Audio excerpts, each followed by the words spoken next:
This is Super Investors and the Art of Worldly Wisdom. I'm Jesse Felder. Object to the test!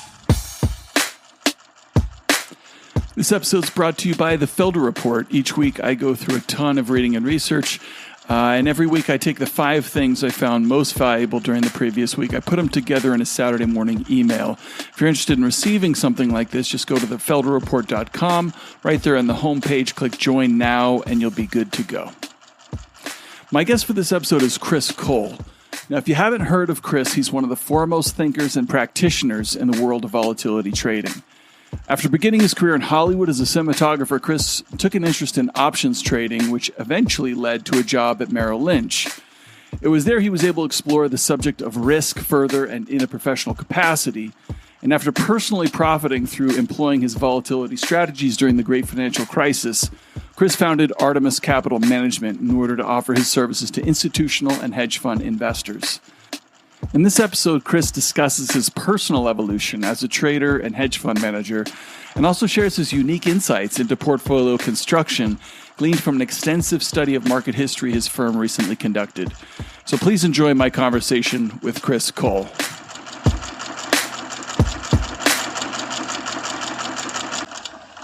Ever wonder why fund managers can't beat the S&P 500? Because they're sheep, and sheep get slaughtered. Chris Cole, welcome to the podcast. I'm super excited to have you here. It's great to be here. Thanks for having me.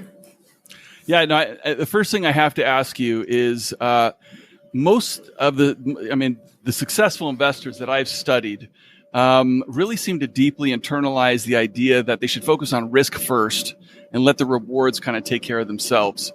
You've built an investment philosophy kind of around this idea. You've also seemed to embody this kind of in a outside of the markets, taking it as more of like a core life principle. Where did this respect for risk, both professionally and personally, come from for you? Well, I think, first of all, to your viewers who aren't too familiar with my work, I'm a volatility trader. And what that means is that I'm going to be wrong 9 out of 10 times. And then the idea being is the 1 out of 10 times that I'm correct, there should be enough nonlinear gains to create alpha for my clients and myself. And our strategy is very counter trend.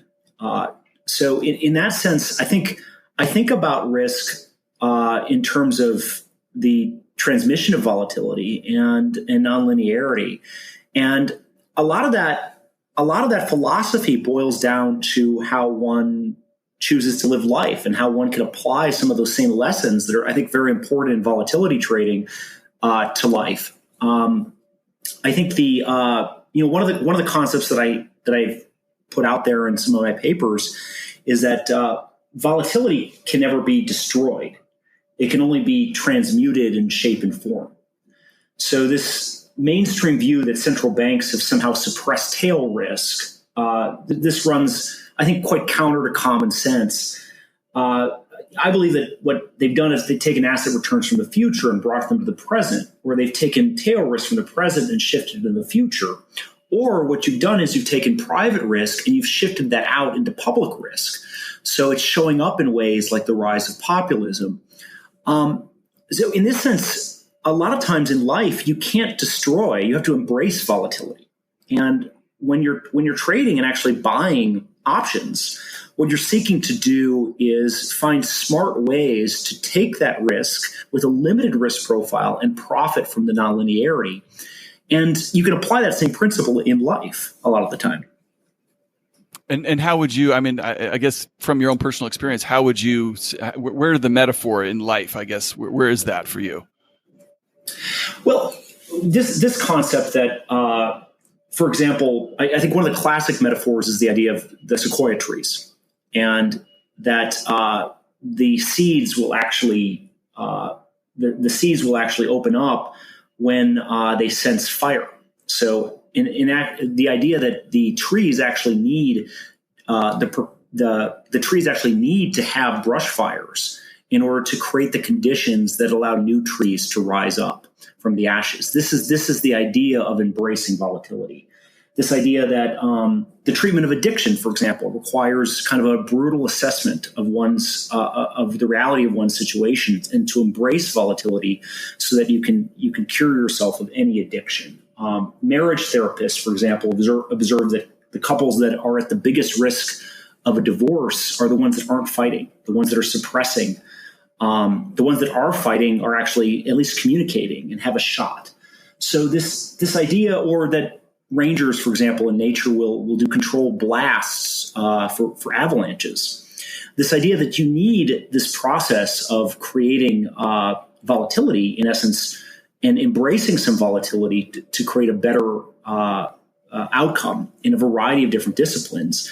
And I've noticed this in nature, and that's something that's embraced in nature, but it's also something that is embraced in the trading philosophy of anyone who's a successful long volatility trader, or for that matter, anyone who's a successful global macro trader, bears many of these same philosophies of trying to understand when a system is near a breaking point and how volatility is being transmuted through that system in seeking to play that breakout of it. Yeah, and I guess that's one of the things I really appreciate about your work is it's not just accepting the idea of risk; it's actually embracing risk as an equal and opposite of the good times in the markets. It seems like you mentioned central banks are intent on trying to eliminate risk, and it seems like a lot of investors position themselves so that they hope that risk never materializes, and so to just accept that risk is a healthy part of this balance in markets and nature is something that is, I think, super valuable, and you do a great job of kind of, I guess, elucidating that for your readers. Let's get into kind of more of your investment philosophy and some of this volatility stuff. How did you first become interested in finance? So I first began interested in finance, I think.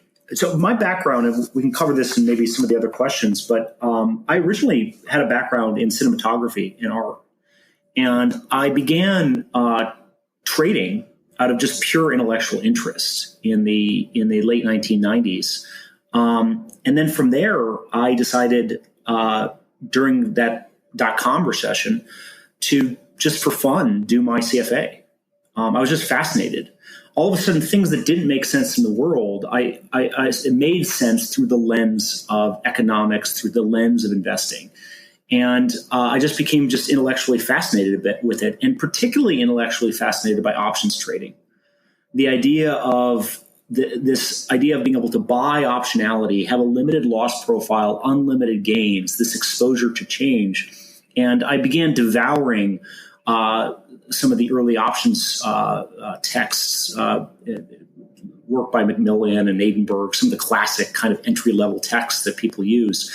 And then it was through 2 levels of the CFA that I actually ended up getting a job offer from Merrill Lynch. And I was, I think, the only analyst in my class going into bond structuring. I was the only analyst in my class with an art degree and a CFA. Which is a very weird combination. Yeah. So, well, that's fascinating to me too, because I've talked with so many different people about this, and Charlie Munger's talked about it, bringing other, I guess, kind of mental models to finance adds a unique perspective. Was there something from filmmaking that you think adds to your, I guess, unique perspectives in the markets? Well, I studied cinematography, and for those who don't know what cinematography is, that's actually the idea of selecting the film stock, controlling the lighting, controlling the positioning and the movement of camera, how that works with mise en scene, all of these different factors that are very, very technical. So cinematography is a combination of art and it's a combination of science. A good cinematographer has to have some level of mathematical aptitude. And the way I looked at lighting a scene and moving a camera through a scene is very much the way that I looked at investing.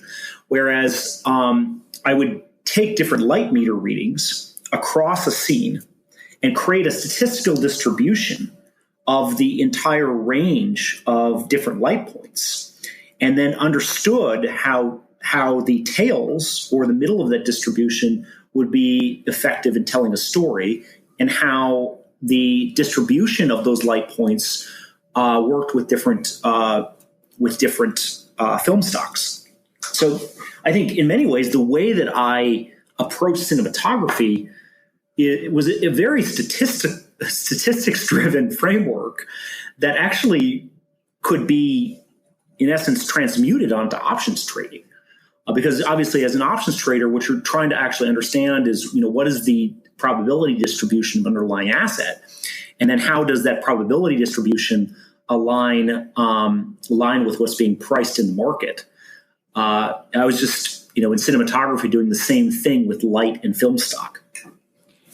Wow, I mean that's just really cool to hear, because that marriage of science and art, it reminds me of all the great hedge fund traders of the last 40 years, right? You have to have that basis in science, that basis in statistics, information, whatever it is that is the foundation. Then in applying it, you have to use some art, right, to make it work.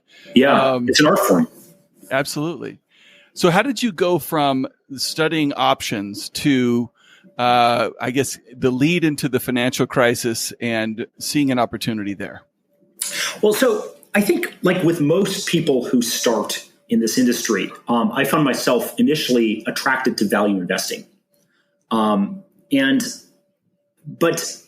looking at it, trying to understand and look at the way value versus momentum and all these different other strategies worked, I really came to realize that there really just are two different types of trades.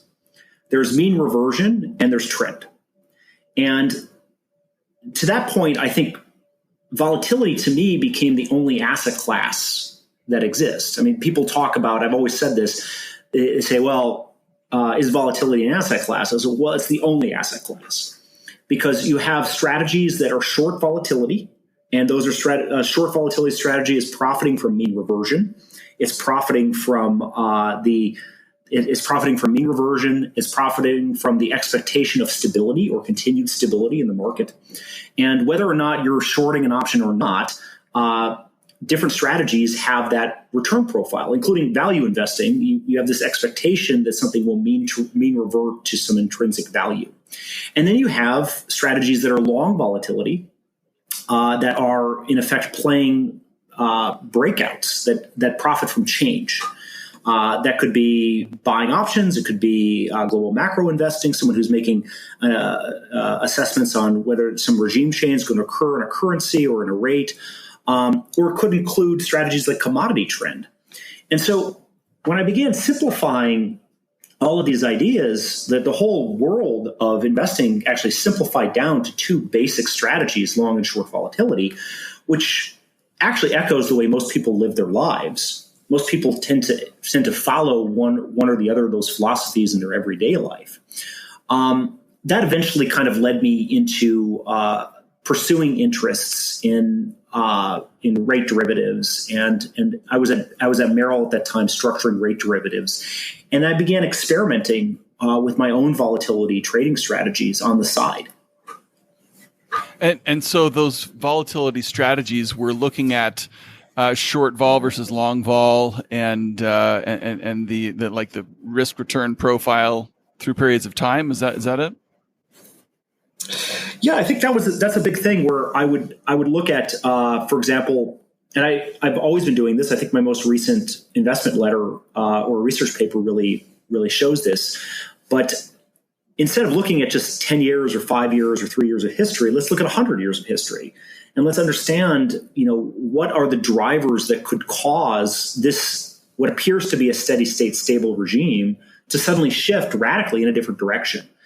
And so I love the fact in investing where you're able to combine this awareness of the world, which is incredibly important. You have to be a constant student of the world, with this this acumen in mathematics and being able to structure and also price derivatives. It's extremely important, especially in the world that I'm in.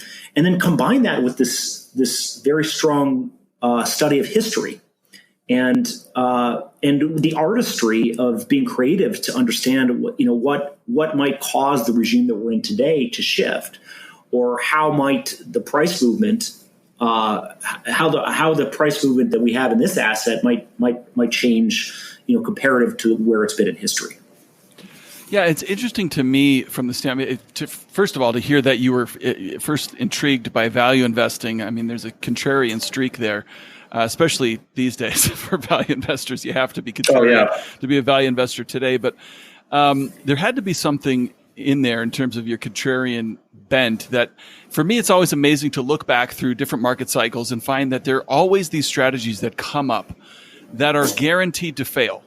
But people embrace them en masse anyways, and the one I'm thinking of is, just selling naked put options. It seems like during every, long, strong bull market that this type of trade becomes very popular. Was there something about the fact that these trades were becoming popular in a bunch of different ways, manifesting in a bunch of different areas, that intrigued you to more of a long vol type of strategy? Yeah, I think that's also something that goes into someone's personality a bit. I think it is very difficult to be a long vol investor psychologically, because you're going to lose more than you win, and so to that effect, you have to be willing to stick with your game plan, understand what that game plan is. Understand why it works statistically, and stick with it, even though you might be wrong 8 out of 10 times, 9 out of 10 times. And then when you have that 1 out of 10 time breakout, that pays for all the losses. And we are currently in one of the longest periods of underperformance of volatility and underperformance of value stocks in history. And that really is, I think, driven by a number of different factors. But that makes it even more difficult because there is this FOMO effect that most people have. So your average value investor and your average long volatility investor obviously is not influenced by that fear of missing out. Maybe they might be too influenced by being an iconoclast and desire to be that iconoclast. That's the danger, right? You don't want to be the iconoclast that never makes money. But I think naturally you have to be comfortable in your own skin. And you have to be comfortable being wrong many, many times and being told you're wrong until you're right. It also makes it a difficult business model for people to follow as well. And it's underappreciated. Yeah, I mean, obviously, it's it seems like I was kind of discussing some of these short vol strategies. It's not hard to raise money for those when you show 1, 2, 3 years of stellar performance, and it's a lot easier to kind of the way I look at it is make hay while the sun's shining, and you don't really care about blowing up 3, 4, 5 years from now if you can make a ton of money in the short run. Seems like a common philosophy on Wall Street. So the opposite of that, like you said, is a very difficult thing for most people to tolerate. And I just come back to, what is it in your personality that allows you to tolerate this? Yeah, it's maybe a masochism, I suppose. I don't know. I'm not totally sure, but I mean, I'm asking it from a standpoint of empathy or sympathy, because I'm a value investor who's gone through a long period of this as well. So it's what is it about people like us? Maybe it's just an unanswerable question. Yeah, I do think it is something in someone's makeup. And to the point where it's a big issue for hiring traders. If someone feels the need to be right a lot, then they have trouble following these strategies. Psychologically, they have trouble following these strategies. And so it's psychologically seductive to be in the opposite trade, where you're shorting the put options year after year after year, because you are right many more times than you're wrong, and you make money every day. Just like XIV, you make money every single day until the day you lose everything. But it's psychologically, it's very appealing to have that return profile. And I think a lot of people like to be right, and they feel the need to be right.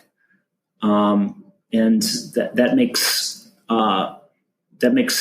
volatility and value a difficult emotional strategy to follow. Right. Yeah. I love this parallel between long vol and value, because for me, what really drew me to the value kind of investing methodology was the margin of safety concept, which is really a risk averse type of way to look at markets. And so, it just makes a lot of sense to me. To get back to this time frame, kind of mid 2000s, though, you were at Merrill. You're looking at different vol strategies. You're testing on your own. I guess what was it that you found that really helped you be so successful during the crisis of 2008? Well, I think there were two things. There were two things that I think were really important. And for those that didn't know, Artemis was founded off of the money I made trading systematically through 2008. The period between 2007 to 2009 was a very, very, very good period for my strategies, as many people would imagine. And that gave me enough money to go start my own firm. But what was it that I saw leading into 2008? Well, I think the first thing is that I did believe that we were in some sort of unsustainable bubble. And I had a front row seat on Wall Street observing the kind of problems that were occurring in the credit markets. And I always have understood that volatility and credit are brothers in risk. You don't generally have volatility without credit stress. Oftentimes I talk about this Ouroboros cycle where there's a good growth in the economy. You have some technology, demographics, and then there's solid fundamental economic growth. And that lasts for a while. Then what occurs is when that economic growth is no longer being driven fundamentally, but people want to keep the asset boom going, they turn to debt creation until so much debt piles up that eventually it can't be serviced, and then you have a leveraged collapse, either into fiat default or into a deflationary crisis. So I knew that what was occurring was unsustainable, but that's not enough because it doesn't tell you the timing.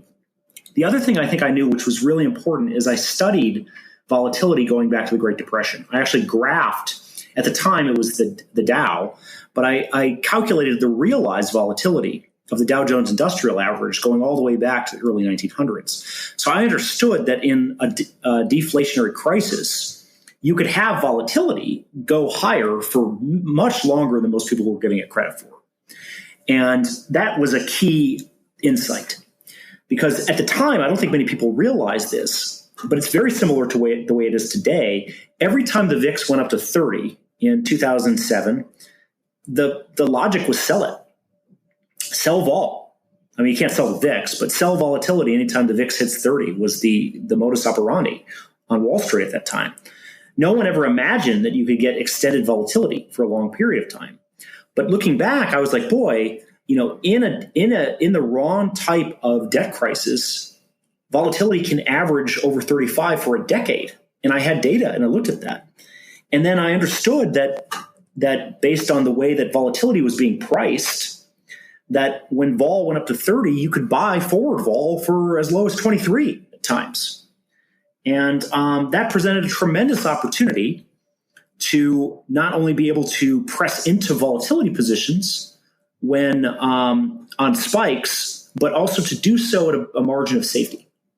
And to be frank, we currently see some of the same dynamics today. Those same factors are still in place today, where now it's been 10 years. We've had some of the highest mean reversion on record. And the expectation that everyone has is that the market will always rebound from dips, and that volatility will always be worthy of being sold anytime vol goes above 20. And I think we're going to have a similar shakeout at some point in time. And that will surprise a lot of market players. And it's just about being patient and being able to control your risk until that point in time. Well, you make a good point, and I think how to think about this, that, central banks have managed to not destroy volatility, but push it out into the future at some point. And in the process, they've pulled forward returns in equities and bonds and things.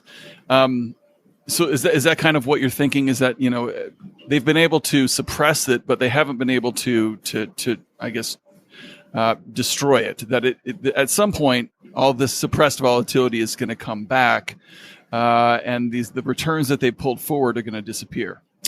Yeah, I think there's ways that can occur other than a deflationary collapse, though. I mean, I think everyone has 2008 on their mind.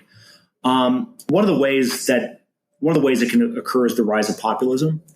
I think central banks have to take responsibility for the fact that the rising income inequality is a byproduct of extraordinary monetary policy, and that is creating a lot of unknown unknowns. And it's fascinating today. I think one of the graphs that I'll put out there is you look at the gap between corporate debt and credit card yields.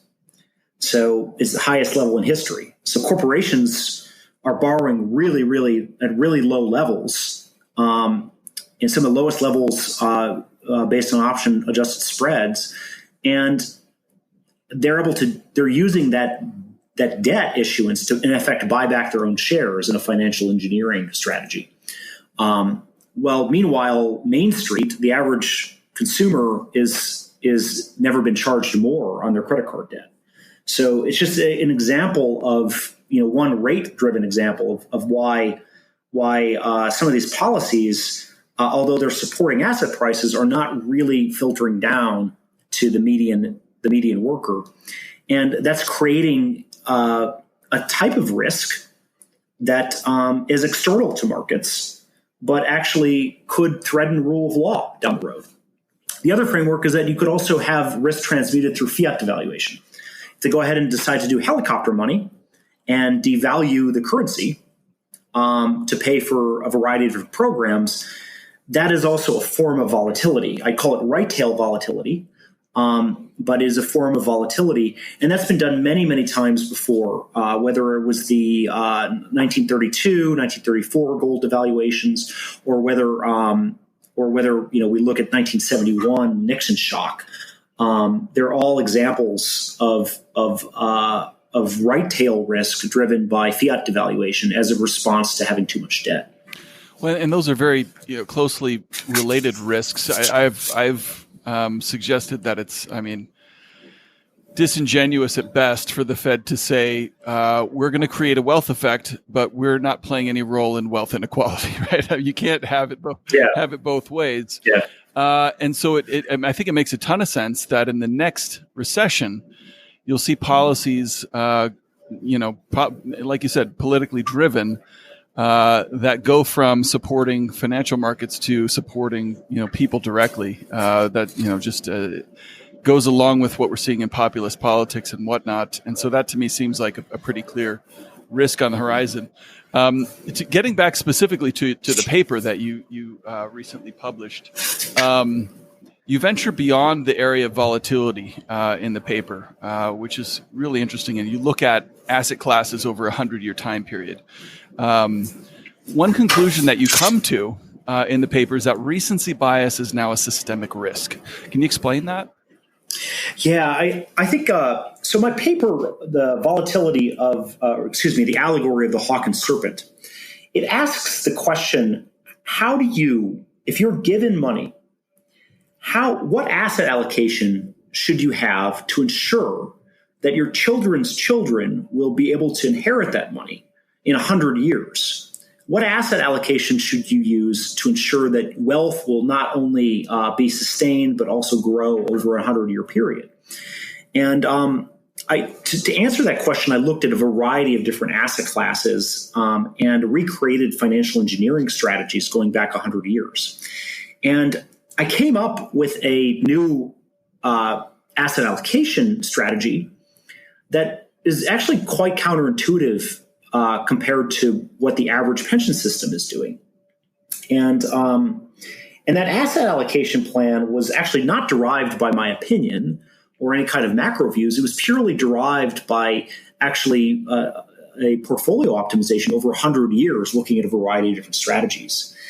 And that portfolio effectively says that what you should do is invest, of course, in stocks and bonds, but then you should find asset classes that are non-correlated and counter trend to stocks and bonds. And that includes gold, volatility, and commodity trend. And you should boldly size into these asset classes. And if you do this, you can attain a portfolio that not only protects and maintains wealth over 100 years, but will consistently perform through every market cycle. Every single market cycle, this portfolio consistently performs and outperforms the traditional 60-40 retirement portfolio or more complex portfolios like risk parity. But it comes down to this concept, and I call it the law of cosmic duality. It's kind of a new agey name. But this idea that if you have a trend, if you're able to take that trend and combine it with a counter trend driver, you're able to actually have more output with less volatility. And I give examples of this throughout life. One example I love to use is of Dennis Rodman. Rodman was the lowest scoring inductee in the Basketball Hall of Fame. The guy never averaged more than 11 points a game. And he could barely score outside of 5 feet. Yet, when you put Dennis Rodman on the court with a bunch of excellent scorers, the offensive efficiency of his team increased, even though the opposing team didn't need to guard him. So every single time you put Rodman on the floor, even with mediocre scorers, the team got better on offense, and the wins over replacement value went up. And based on all of this advanced statistics, Rodman actually could be considered one of the 20 best players ever to play the game of basketball. So what was happening? Why did Rodman enhance the performance of the offensive performance of his teams, even though he couldn't score himself? It's because he was so good at rebounding the basketball. He was a 6 standard deviation rebounder away from the mean. He was so good at rebounding the basketball that every time his team missed, he created second, third, fourth chance opportunities for them to score. And so this is an example of you have a bunch of scorers who are the trend, and you have Rodman, who's a counter trend asset. And combining the two actually enhances offense. And there's many other examples of this in life that we can point to. But the same holds true in portfolio analytics. If you have stocks, a position in stocks and a position in private equity is much more powerful if it's combined with an allocation to long volatility that does well when markets struggle. They counteract one another, and it gives you an ability to have a better overall return and return per unit of volatility than you would otherwise. And this is actually the entire secret to a portfolio that outperforms over 100 years. I love the Rodman metaphor because it makes so much sense. One of my favorite quotes, and this gets back to the first question I asked you, is a Paul Tudor Jones quote. He says, "The most important rule of trading is to play great defense, not great offense. Don't focus on making money, focus on protecting what you have." And so the way you're kind of doing that or recommending that people do that is put a significant allocation of your portfolio into defensive assets. And I think most investors would probably hear that and go, okay, great. Consumer staples, utilities, and bonds. I'm playing defense. I guess what would you say to that? Yeah. So I think value stocks, for example, right, are value stocks outperform momentum stocks at the end of a growth cycle. However, value will have drawdowns. You can't call value defensive, right? Because it will draw down 40% like everything else. Sure. It's more defensive than momentum per se, but at the same time, you will have that drawdown. It's still dependent on the business cycle, unless you're isolating it as a factor with moving your delta to zero. So in this sense, the secret here is that you don't want to be loading on a bunch of different assets that are correlated with one another with excess returns. This is the problem that I think a lot of the pension systems are going to find out the hard way. This idea that, oh, great, well, what we have a stock portfolio, we have our credit portfolio, and what we can do, we can layer on some private equity, and we're getting a little bit of extra return from our private equity. Well, the problem is that in a recession, all of these asset classes decline at once. That's the problem. So the power, the next phrase, someone might say, well, that's why I have bonds. Okay, well, bonds are an excellent diversifier. I'm not taking that away from bonds.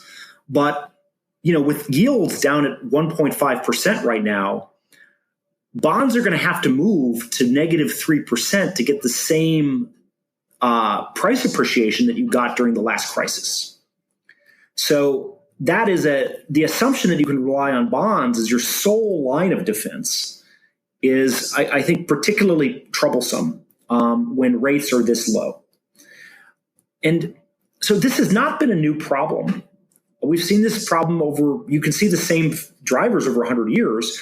So if one looks and actually allocates to things like long volatility, allocates to strategies like commodity trend, allocates to strategies like discretionary global macro, these strategies that can perform when a basic stock portfolio, private equity portfolio are not performing, or when bonds are struggling, that is the secret to a balanced portfolio, and not an opinion. Once again, one can read our paper, and we go in painstaking detail over 50 pages, understanding why this is a reality from a quantitative and data-driven standpoint.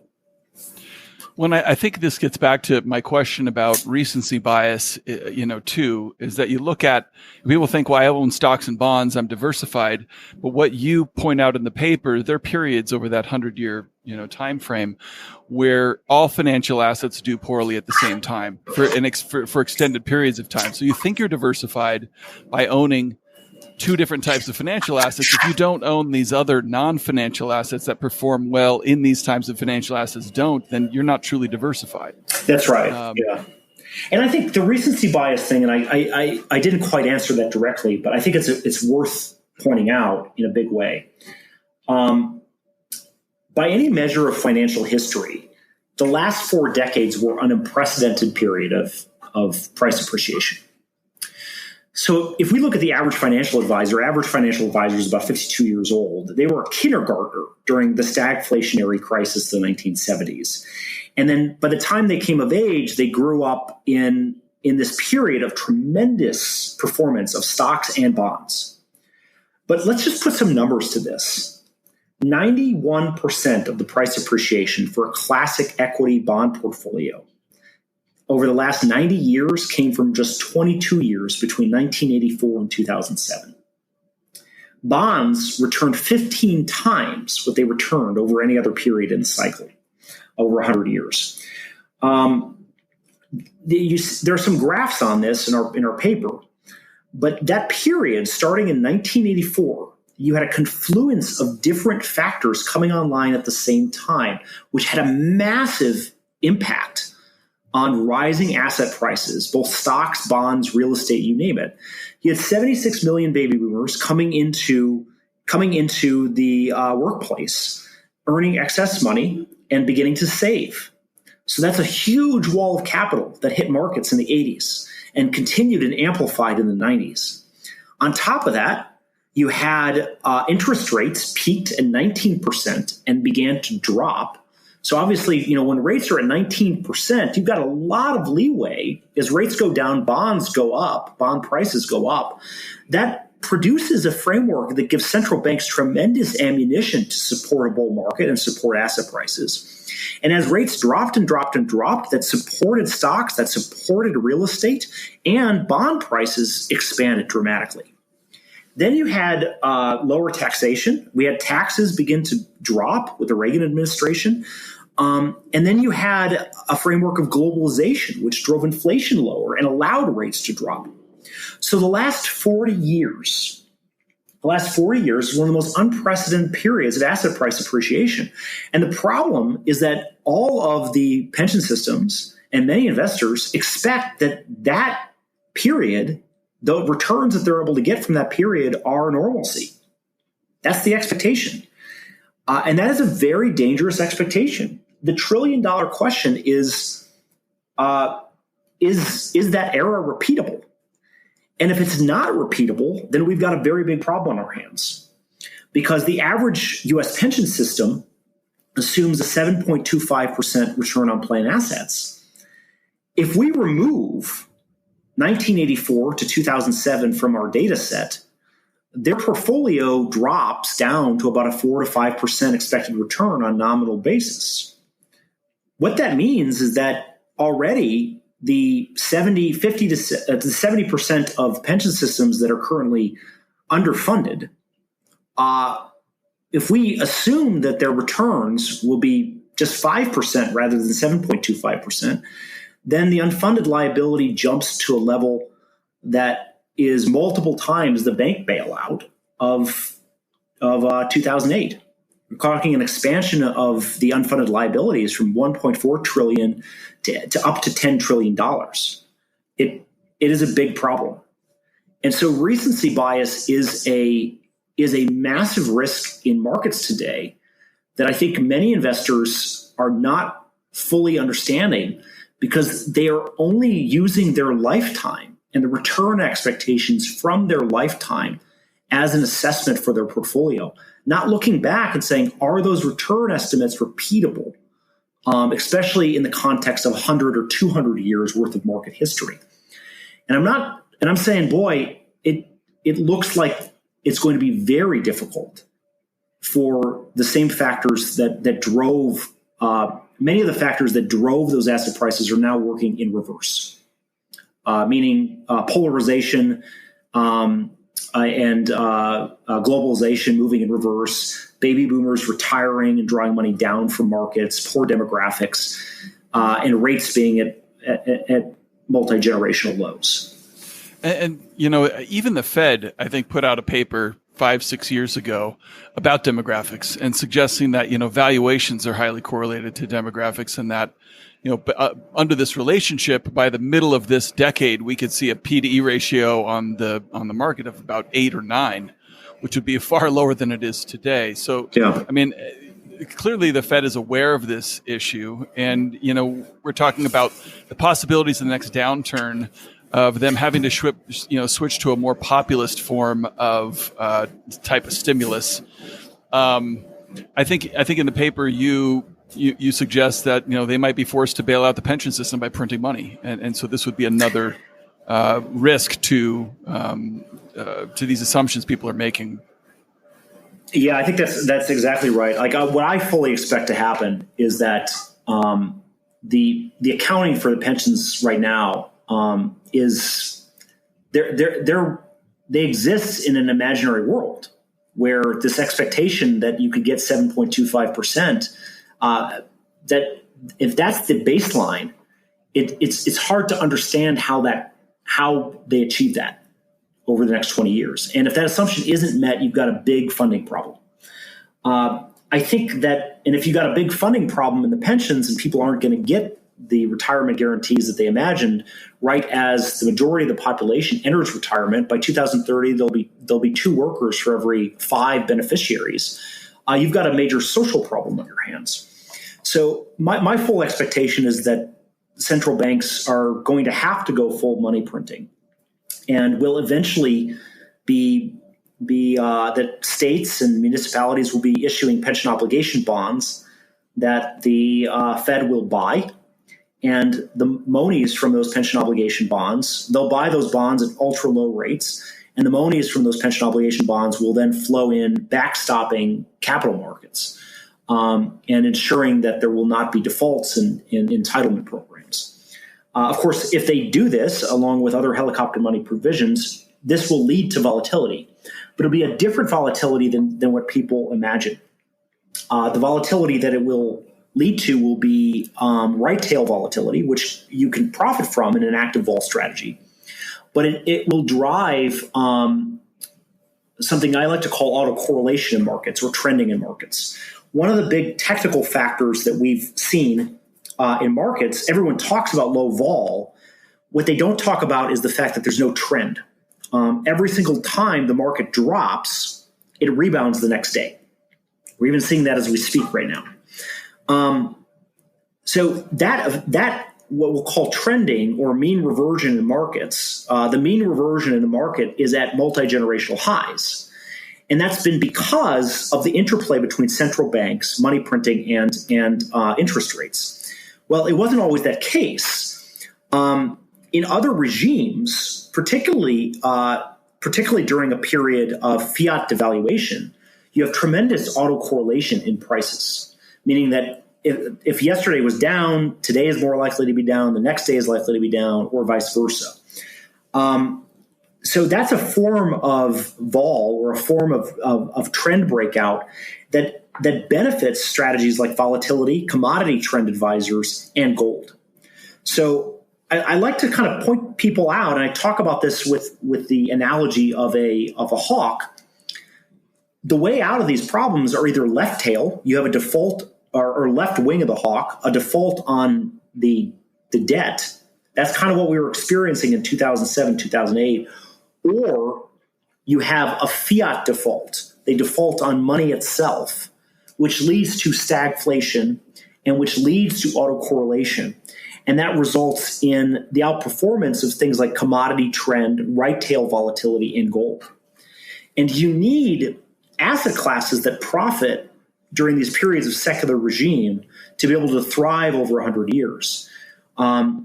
What many investment advisors are doing is they're just looking in the rearview mirror over the last 40 years, putting all the money and all the eggs in the basket of secular growth assets like equity, private equity, equity-linked instruments, credit, and bonds. But bonds have been neutered by the fact that rates have dropped from 19% to where they are today. So let's imagine, people are reading your paper or listening to you in this podcast, and they say, Chris, genius, thank you for sharing your wisdom. I agree with you 100%. How can you talk about this sizable allocation, significant allocation to alternative assets like long vol, commodity trend, gold. Gold's an easy one, but how would, what's the best way for individual investors to try and apply this in their own portfolios in terms of like a long vol or commodity trend? First of all, I wish I was a genius. I'm just a kid from the Midwest who works hard. So yeah. So I think institutions have an easier ability to do this from an execution standpoint, but they don't have the will to, because you write a 50-page paper, you support that paper with a ton of data. It's very, very clear that institutions should be allocating 20% of their portfolio to equity-linked, 20% to gold, 20% to things like volatility, 20% to things like bonds, and 20% of things like commodity trend. But the idea of doing that is really difficult for an average institution to do. I mean, we've seen institutions in Texas try to allocate, just 3% of their portfolio to something like gold, and how radical and difficult that is to get through. How an individual obviously has power, but has less ability to execute many of these trades. Obviously, stocks are easy, gold is easy, and bonds are relatively easy. How does an average investor get allocations to volatility and commodity trend? There are various commodity trend ETFs out there. One has to be very cautious on the pricing of that. The fees on them. The other aspect is with volatility, the ETFs that the average retail investor has access to are pretty bad. I would never advise someone allocating to VXX as their volatility.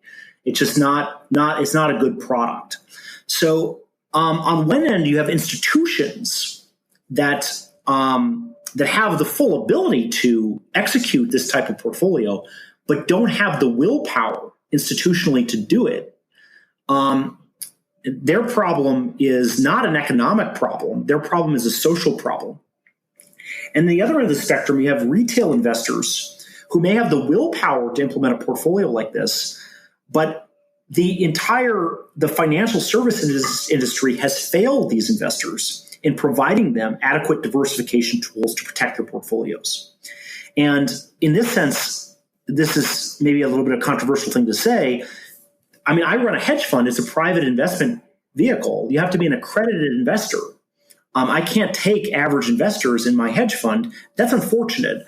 But in many ways, I think the SEC and the regulatory authorities have, in an attempt to protect the industry, have actually maybe done a disservice by making it extremely difficult for the average investor to gain access to counter trend strategies like commodity trend and volatility. And in fairness, there's not an easy solution to that. So in the paper, I think you just use kind of a simplified model for long vol rather than kind of an active long vol that you manage. And if I remember correctly, it was basically like buying, calls on an up 5% move, buying puts on a down 5% move. Is that right? Yeah. So in the paper, we had to test these different financial engineering strategies over 100 years. And so we gathered a lot of data from global financial data, and it required a lot of modeling. And you have to make assumptions. And we go in great lengths of detailing those assumptions in the appendix, tremendous lengths at it.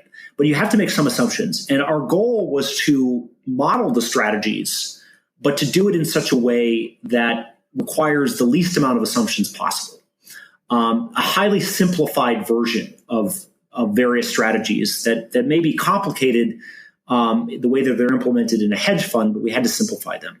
So in my paper, the way that I modeled being long vol exposure was anytime over 3 months you had the market drop 5% or gain 5%.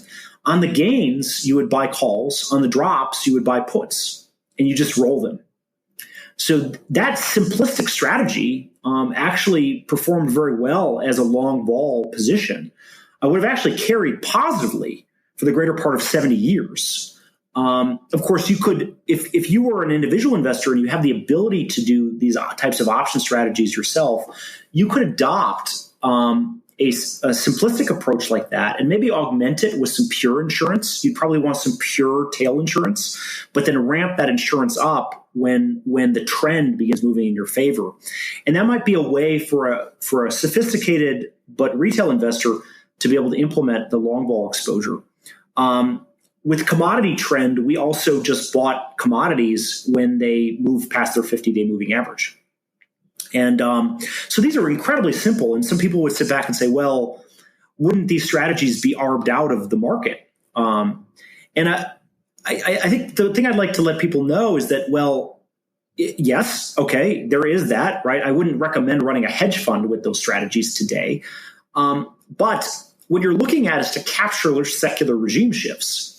So if we had, in the 1970s, Nixon delinked versus gold and commodities exploded. Of course, gold went up, and any basic trend following strategy did very well during that period. Well, if you had helicopter money, and there was just, they began to do student loan forgiveness and began to have massive helicopter money for infrastructure projects and giving out money for people to buy basic goods, you'll have commodity price inflation, and even a basic strategy that plays off that commodity price trend could do well in that environment. Same with vol.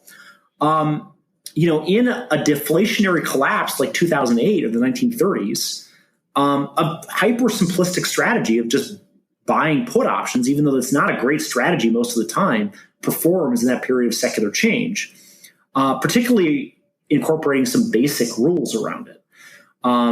So I think the point at the end of the day is that you're not trying to run a hedge fund.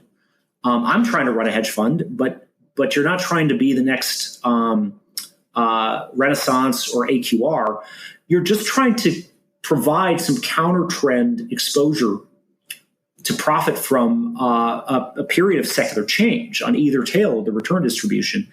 And that can be accomplished if an investor or a financial advisor is savvy enough to be able to do it.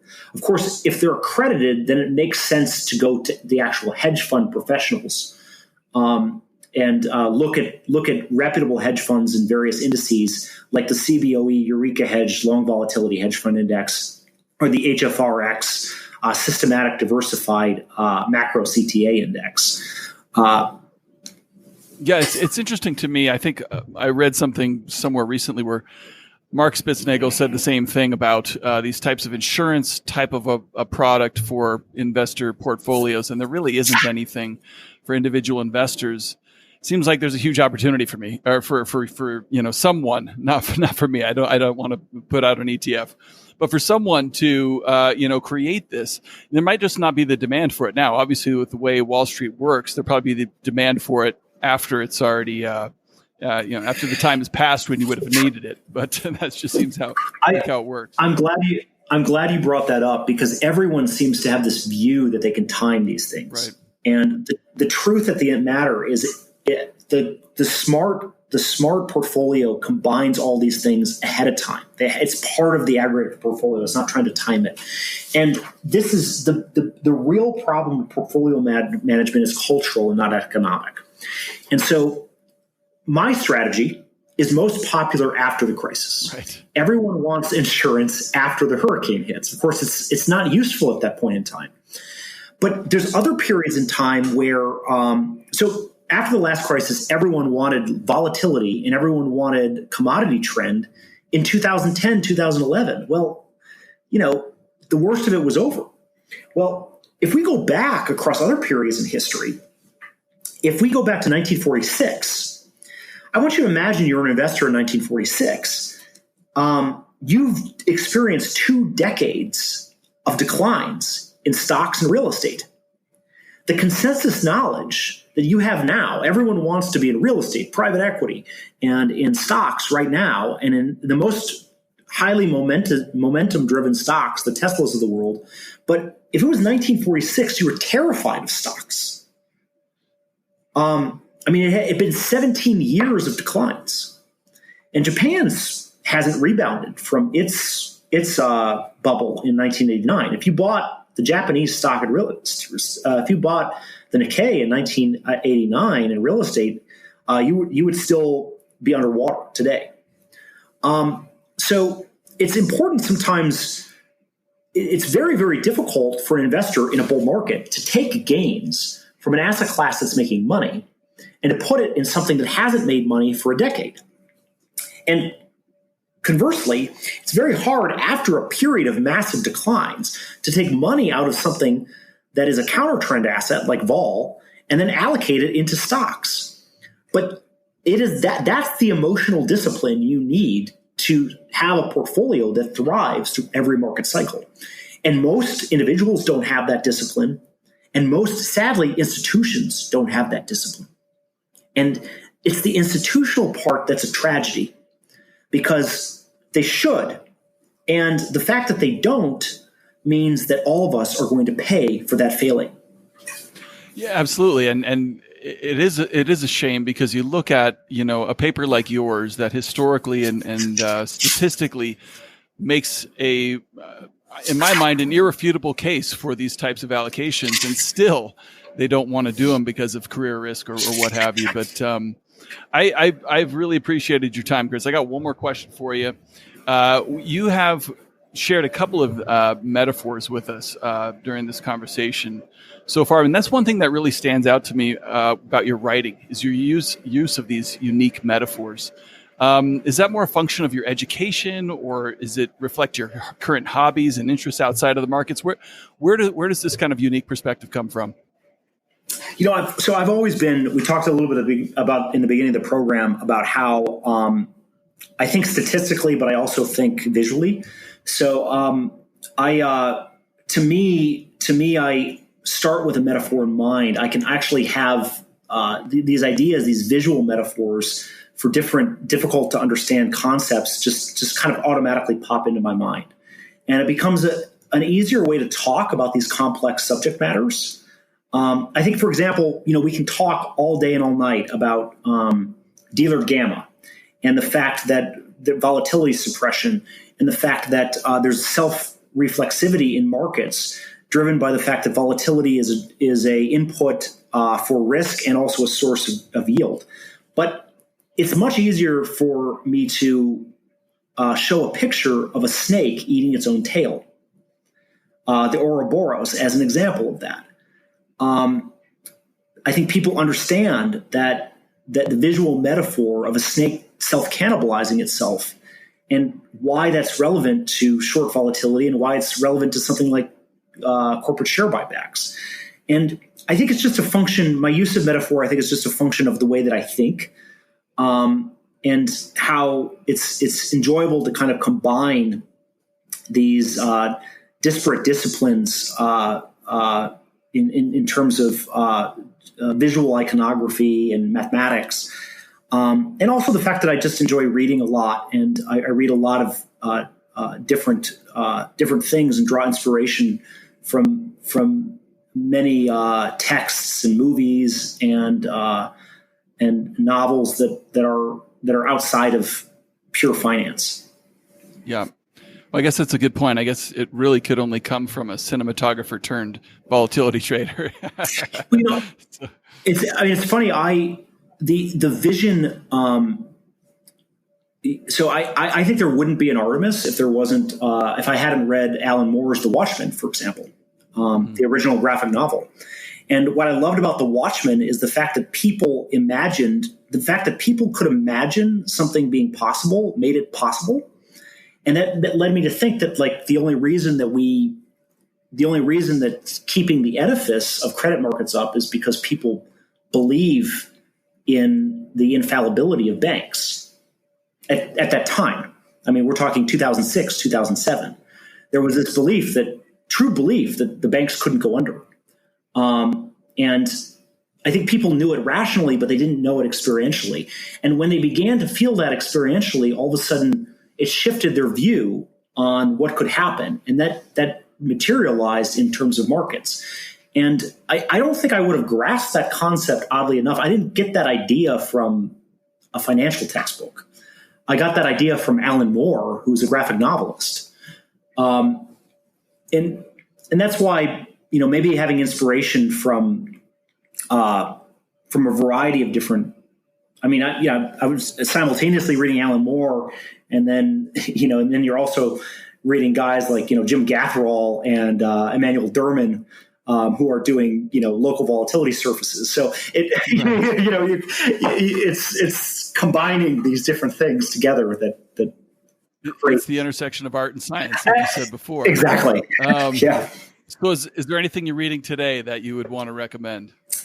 It's interesting because I'm embarrassed to say, but I actually have not finished Shantaram, and I've been reading that, and it's been fantastic. So that's an incredible book. Okay. It's been recommended to me. It's a very long book, and I've just immersed in it right now, about halfway through it.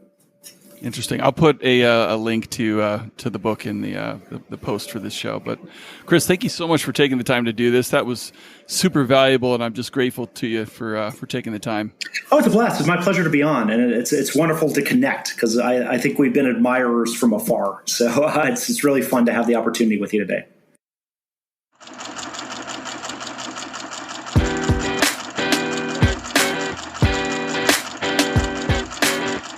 And that does it for another episode of Super Investors and the Art of Worldly Wisdom. As always, you can find notes and links related to this episode at thefelderreport.com.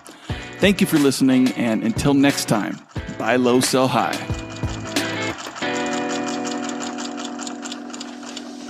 Man looks in the abyss. There's nothing staring back at him. At that moment, man finds his character. And that is what keeps him out of the abyss.